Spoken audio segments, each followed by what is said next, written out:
Never mix your Windows operating system with your personal files. If your PC crashes, you could lose everything. As you can see here under my devices and drives, I only have this single drive C. So what we're going to do today is create a dedicated drive D right out of this drive C to safeguard your files. It's completely safe and takes less than 5 minutes. To do this, go to the left panel, right-click on this PC and click on Show More Options. From there, click on Manage and the Computer Management window will pop up. Now, if you want an alternative way, you can also just right-click your Start menu and choose Disk Management, or search for it in the Windows search bar. But for this video, we'll stick with this traditional Computer Management window. Once the window opens, look at the left sidebar under Storage and click on Disk Management. On the right side, you will now see your drive layout. At the bottom, it says Disk 0 Basic, along with the total capacity of your drive.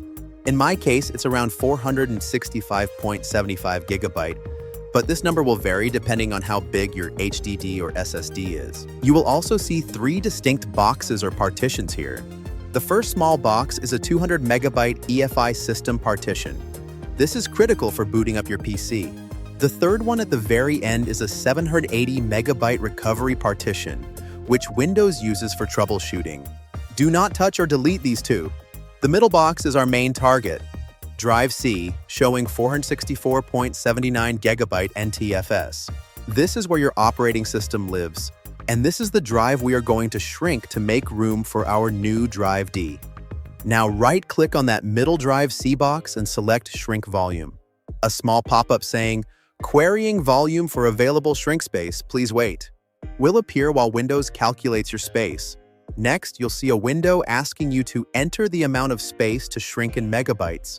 Now pay close attention here. The number you enter depends entirely on how much space you want to leave for Drive C. Since my hard drive is completely fresh and empty, I maximize my Drive D by entering 400,024, which leaves about 75 gigabytes for my Drive C. That is plenty for just the operating system and lightweight apps. But for your PC, make sure to check how much space you are currently using on Drive C first.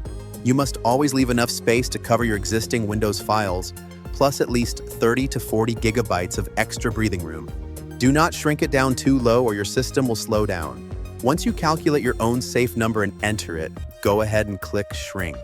Right after that, you will see a new unallocated partition with a black bar. Right-click on it and choose New Simple Volume.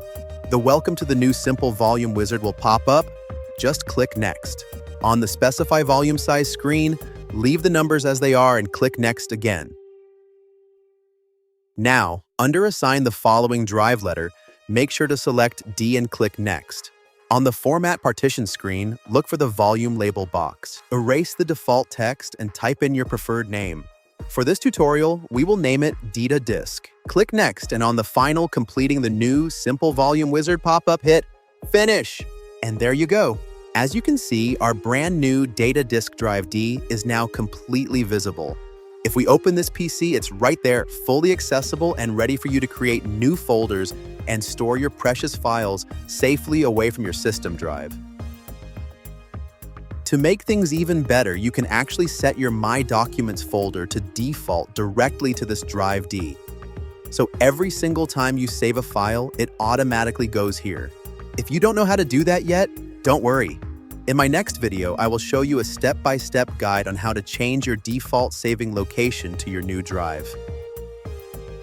If this video helped you organize your PC, please give it a huge like, subscribe to the channel so you don't miss that next tutorial, and leave a comment down below if you have any questions. See you in the next one.